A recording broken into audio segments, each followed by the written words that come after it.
భార్యాభర్తల గొడవ. అనగనగా ఒక ఊళ్ళో అనిల్, రేఖ అనే భార్యాభర్తలు ఉండేవారు. వాళ్ళిద్దరి మధ్య తరచూ గొడవలు జరుగుతూ ఉండేవి. ప్రతి చిన్న విషయానికి రేఖ అనిల్తో పోట్లాడి అతనిపై విసుగు చెందుతూ ఉండేది. అనిల్ ఎంత ఓపికగా ఉన్నా రేఖ ప్రశాంతంగా ఉండేది కాదు. చివరికి ఒకరోజు రేఖకి అనిల్తో కాపురం చేయడం ఇష్టం లేక విడాకుల కోసం కోర్టు మెట్లెక్కింది. న్యాయమూర్తి ఇద్దరి వాదనలు విన్నారు. రేఖ చెప్పిన విషయాలు, అనిల్ వివరణలు తెలుసుకున్నారు. చివరికి విడాకులకు అనుమతినిస్తూ అనిల్ తన జీతం నుంచి ప్రతినెలా కొంత డబ్బు రేఖకు భరణంగా చెల్లించాలని తీర్పునిచ్చారు. అనిల్ చేసేదేమీ లేక కోర్టు చెప్పినట్లే భార్యకు డబ్బు పంపడం మొదలుపెట్టాడు. 1 సంవత్సరం గడిచింది. రేఖకు వచ్చిన డబ్బు సరిపోలేదో ఏమో మళ్లీ కోర్టుకు వెళ్ళింది. నాకు ఇంకా ఎక్కువ డబ్బు కావాలి. అనిల్ ఇచ్చేది నాకు సరిపోవడం లేదు అని న్యాయమూర్తితో చెప్పింది. న్యాయమూర్తి అనిల్ను పిలిపించి విషయం అడిగారు.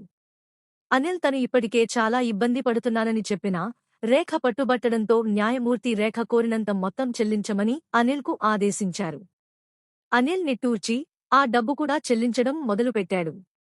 మరో సంవత్సరం గడిచింది. రేఖకు అత్యాశ పెరిగిందో ఏమో ఈసారి ఇంకో పెద్ద డిమాండ్తో కోర్టుకు వచ్చింది. అనిల్ సంపాదనలో నాకు 50% కావాలి. అతని జీతంలో సగం నాకే చెందాలి అని న్యాయమూర్తి ముందు నిలబడింది. ఇది విన్న అనిల్కు కోపం, నిరాశ ఒకేసారి ముప్పిరిగొన్నాయి.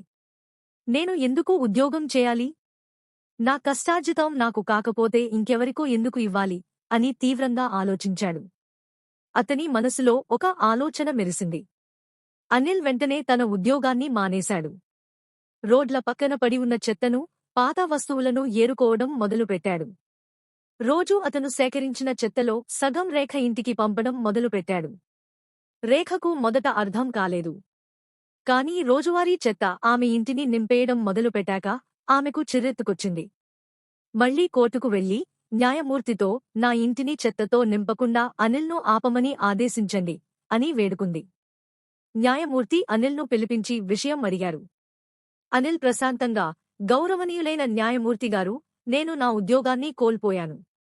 నా సంపాదనలో 50% ఆమెకు ఇవ్వాలని మీరు గతంలో ఆదేశించారు. ఇప్పుడు నాకు సంపాదన అంటే ఈ చెత్తను సేకరించడమే. ఇందులో సగం ఆమెకు పంపిస్తున్నాను. ఆమెకు కావలసింది నా సంపాదనలో సగమే కదా అని వివరించాడు. ఇది విన్న న్యాయమూర్తికి అనిల్ తెలివితేటలు, సహనం అర్థమయ్యాయి. రేఖ వైపు తిరిగి, నీకు అతని సంపాదనలో 50% కావాలని అడిగావు. అతను ఇప్పుడు చేసేది ఇదే. ఇది అతని సంపాదన. కాబట్టి అతను పంపిన చెత్తను స్వీకరించడం నీ ధర్మం. నీ అత్యాశకు ఇది తగిన శాస్తి అని చెప్పి అనిల్ను మెచ్చుకున్నారు. భార్యాభర్తలు అన్న తర్వాత ఎప్పుడో ఒకప్పుడు గొడవలు జరుగుతాయి. గొడవలకి గల మూలలను అర్థం చేసుకుని సరిదిద్దుకోవాలి. అలానే కలిసి జీవించడానికి ప్రయత్నించాలి. భర్తను వదిలేస్తే ప్రశాంతం ఉండిచ్చు అనే ఆలోచన సరైనది కాదు.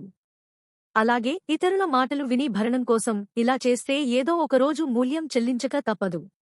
అందరికీ అన్నీ దొరకవు.